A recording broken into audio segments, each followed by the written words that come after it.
Welcome back. Welcome back. Here we are back.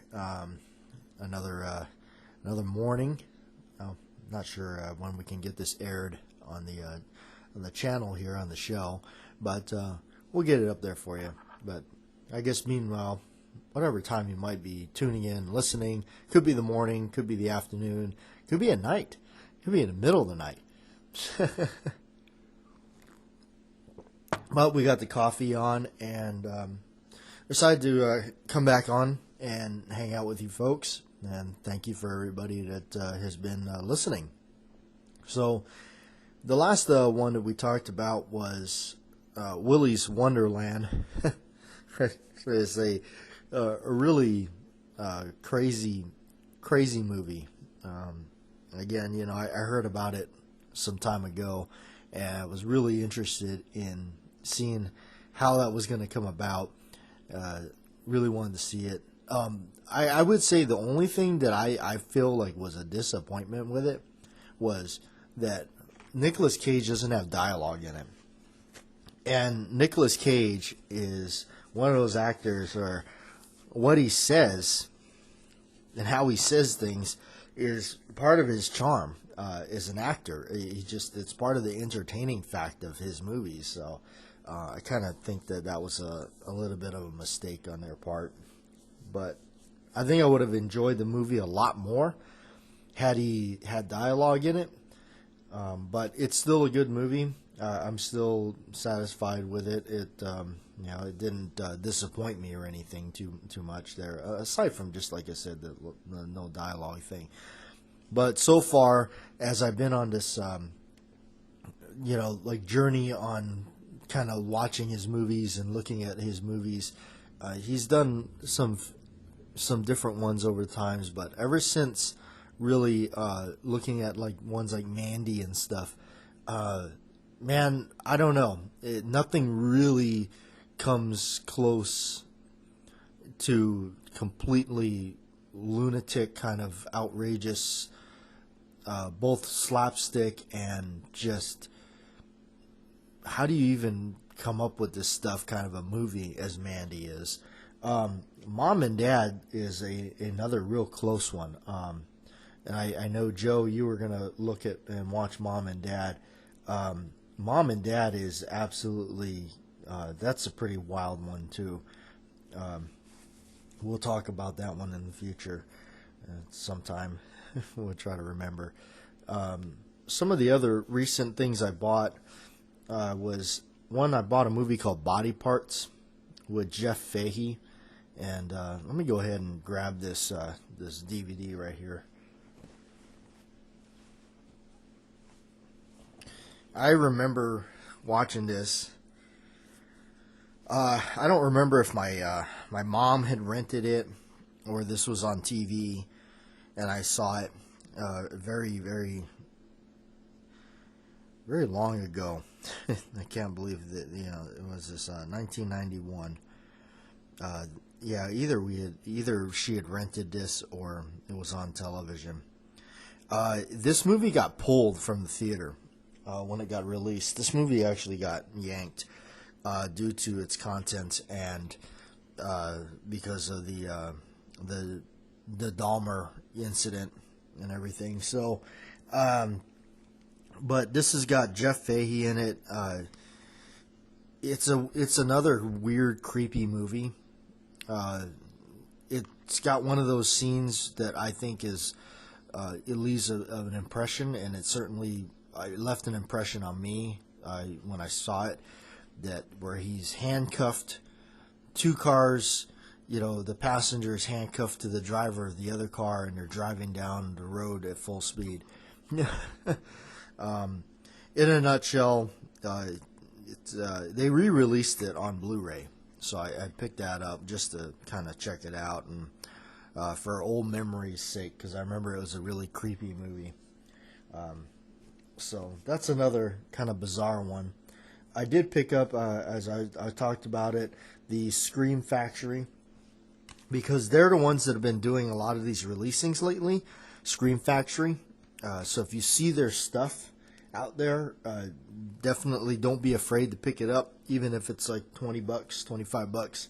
If it's a movie you really like, they've done a good job of putting these out and packaging them well. One of the things that I really appreciate that Scream Factory does is the slip covers in the DVDs or Blu-rays themselves are reversible.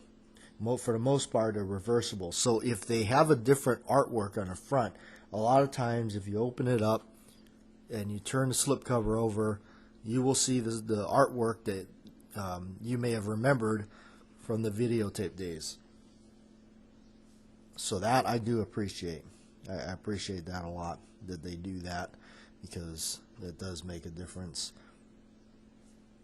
The one for Cobra, I don't believe has it, because I think there's only one real cover for Cobra, that red background with him standing there. I will say that I think the only thing I was disappointed with on that one was they cut off the image of his pistol sticking in his belt that he's infamous for in that movie. The other one I picked up was Stare of Echoes, because I kind of wanted to go back and watch it, because I was I had ran across another one of his films, Kevin Bacon, directed by the same guy that directed Stare of Echoes. It's called You Should Have Left, which it was only like $12. It was at Target or something, and I thought, well, this is a cool, like, I love haunted house movies. I'm a sucker for haunted house movies. I just love those type of films. So what it appeared to be a haunted house type movie, it is and it isn't. And I hate when they do that kind of stuff where, what happened to just the simple haunted house thing? They just can't, I don't know. They have to twist it around in some way. I think they're just feeling like they're being clever or whatnot, or I don't know, maybe it's just the attention span of the younger viewers now that it's not enough for them anymore. But, as for me, like, when I think of haunted house movies, I think of like stuff like, where you have, Legend of Hell House, like, for instance, the Legend of Hell House and stuff along those type of movies. By the way, if you've never seen The Legend of Hell House, I mean, that's absolutely great movie. It's originally a book by Richard Matheson. I actually did read the book as well, so that's a good one. The Changeling with George C. Scott, that's another good haunted house type movie. Yeah, so there's quite a few nice old gems out there that you can still watch that are great, that are definitely far surpassed anything that they make these days. Yeah, but definitely good stuff. But yeah, I picked up Stare of Echoes. I was trying to remember if I liked the movie or not. I remember I'd seen it. I did pick it up at the record store for fairly cheap, and it's a he's got this he gets hypnotized, and he can see things. He can see things that he may not quite understand it and whatnot. And I don't like the argumentative drama between he and his wife. They always seem to gotta include those type of things. I hate that kind of stuff. It's just this unnecessary drama, and they do it with TV shows and reality shows these days. It's like no matter what it is, they always seem to find some way to include unnecessary drama. One of the old shows I used to really enjoy was on the Discovery Channel or something like that, I think, or it was American Guns, and that was actually a good show. But then they had to create unnecessary drama. Like his son was an engraver, and his son wanted to go off and do something further, and then they just have to make this like dramatic thing out of it. And it's just like, gosh, I don't understand why things got to be a soap opera. But no, so that one, kind of going through a couple other films. I did hear that Rob Zombie is doing some kind of remake or something on the Munsters. That's going to be interesting. That I don't know. That I've only heard it through kind of the grapevine in the sense of kind of weird stuff coming down. So, what else did I watched recently? Also, a couple of ones that I've never seen before. One was called Final Exam. It's an 80s slasher film. Didn't really pay much attention to it, to be honest with you, because it was kind of the same old, same old. But one that I did end up purchasing on Amazon Prime for like $5. I don't like doing the digital stuff. If I do end up finding a hard copy of it, I will purchase it. But it's because it's right now kind of evasive. It's hard to find. I think you can get it on like eBay. I may end up doing that. I don't know. But it's a film that came out in like 1991, 92. It's called Dr. Giggles. And I saw this. I rented it on videotape from the grocery store. You know, of course, back then it was kind of a newer movie. But it's a crazy movie. It's got Larry Drake in it. Larry Drake, he's a character actor. I always remember him from Darkman, but he plays this crazy doctor in it, and the movie is just comical. It is actually a comedy horror, and he's just going around. He's just this crazy doctor. He laughs all the time, and he's just cutting people up. It's just awesome. But everything in it is so comical because all of his instruments that he uses, all these medical tools, and I'm not the biggest fan of, I got white coat syndrome, so I don't like going to the doctors and stuff. And all their instruments, it's all that stuff is just frightening. But it's like, it's so funny because like he pulls this stuff out, like the, everything he's got, it just seems this like overly sized, cartoonish, Acme Hour kind of stuff. He takes one of those blood pressure sleeve things that you wrap, they wrap around your arm to check your blood pressure. He's got one of those, and it's just like this giant, like 3 times, 4 times the size of the thing, and he wraps it around this guy's neck and chokes him out with it. He's got this thermometer that's like this overly sized thermometer that looks like it's for like a giant Christmas turkey. And it's got this like pointed end on the end that he just stuff like that. It's just crazy. The one girl, like I think he just like totally plasters her to the wall with it, like a Band-Aid that's like should be for King Kong. So that's a funny movie. You can tell it was made to be in good humor. It is a good laugh, pun intended. No, but it was.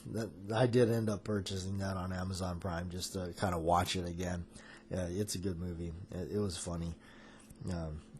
And a lot of times when I go back through, I watch some of these films that I remember watching years and years ago. Sometimes it's like it's not as good. You ever seen those? You ever have those moments where it's like, you know what? I remember this movie being a lot better. But no, that one held up. There's some other ones that I recall that was like, wow, this movie was so much cooler when I was younger. But no, they hold up. People Under the Stairs, I purchased that one. That was another Scream Factory one with the reversible cover. People Under the Stairs, Wes Craven, that's a hidden gem of his. I picked up that one. Great movie. And another one that I recall, and that one held up, because I saw that on Joe Bob Briggs' Monster Vision on TNT late night. Back when, parents weren't so, everything wasn't so, oh my God, don't let your kids watch that, or don't say that, don't do, it was, before all that. Was the other thing that I had gotten and watched, and it actually held up pretty well. It was I can't remember now. I'd watched it many years ago, and it's still good today. Anyway, some of these editions, if you don't pick them up, and I think I mentioned this, if you don't pick them up right away, they will they will run out. Not all of them, but some of them. They will run out, and then you'll find yourself paying a lot of money for them. One of the ones that I really am glad I picked up when I did was the House movie. It's directed by Sean S. Cunningham, I believe, and Sean S. Cunningham is the guy that brought us Friday the 13th. It's a great haunted house movie, again. At least the first one is. The second one kind of falls short. The second one's kind of weird. And then I heard there's like unofficial variations of it, like part 3, part 4, that really is just like, and I remember watching one of them. I don't remember if it was number 3 or number 4. It was absolutely terrible. But that one is an Arrow Video, and that's another company that does them, Arrow Video, and that is a box set with 2 of them, and it's also got the book in there. If you don't pick this stuff up, like, I'm glad I picked that one up when I did, because I think at the time when I bought it, it was like, I don't know, $25, $30, and something like that. It wasn't, or maybe it might have been $40. It may have been, but the fact you got both the movies and the box set and all that. But you go and look at it now, and it's high dollar stuff now. So is Phantasm. Phantasm is another one. If you're going for the series, let's quickly bring up good old Amazon here, because that seems to be the place where that you can see almost realistic prices. And when it's that bad, I'll go to eBay and bid on it. But Phantasm is another one that immediately goes out of print every time it shows up. Okay. Oh, they finally got the 40th anniversary one out. It's $200. Speaking of all that, they finally got that one out, and it's, like I said, it's $200. My gosh. But you can still get individual ones. I think, look at this, they got part 4 for $18, part 3 for $17.99. The box set that I bought from Best Buy for $69 is now $243, and that happened like literally overnight. That, I kid you not, like by the end of the week, that movie was like sky high. There's 5 of them, if you can believe that. For me personally, the first 3 are about the, maybe number 4, but the first 3 are definitely the best of them all. But yeah, number 5 was just, they should have quit while they're ahead. But irregardless, I'm a big fan of them, so it's kind of hard for me to trash them. But I did meet Don Coscarelli, the director. I met him at the a theater that were premiering Phantasm, celebrating it. It was kind of cool. He came down there. He actually had this set. He had it with him on the table where he was signing stuff, and so that was kind of neat. Now, I'm looking at this box set right now, this 40th anniversary thing for $200. Now, I'm looking at it right now, and I'm seeing, okay, you got the plastic sphere with the blades on it, you got the box itself and everything, and it looks like you got like a pull-out like cardboard booklet sheet that's got the individual movies. Now, all the discs are plain black with just the name on it. You look like you may get some artwork and imagery inside this thing, but I can't see it. $200, I don't know. That's a lot of money for this. I'm a huge fan of Phantasm, but I really don't know about the $200 thing. Maybe I'm just late to the game. Maybe this was one that slipped by. Now I'm late to the game. Let's see. Yeah, it was originally released in December 3rd, 2019. I had no idea that it was even, it was just, it seemed like one of those things where you just couldn't get it. So, I don't know. I don't think that's, not when you can just buy the individual discs for probably get the whole collection, probably like $80, something like that, on Blu-ray with the pretty awesome covers and everything. Now, number 2 for some reason has gotten to become hard to get again, which is ridiculous.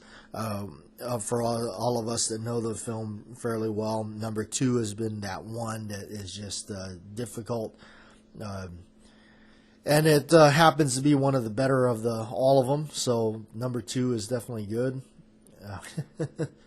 But it's becoming, anyway, this stuff is just, I can't believe this. This is what I mean. If you don't jump on it, it'll go up ridiculous prices. So thanks for hanging out and listening to all this random rambling. And we'll catch you next time.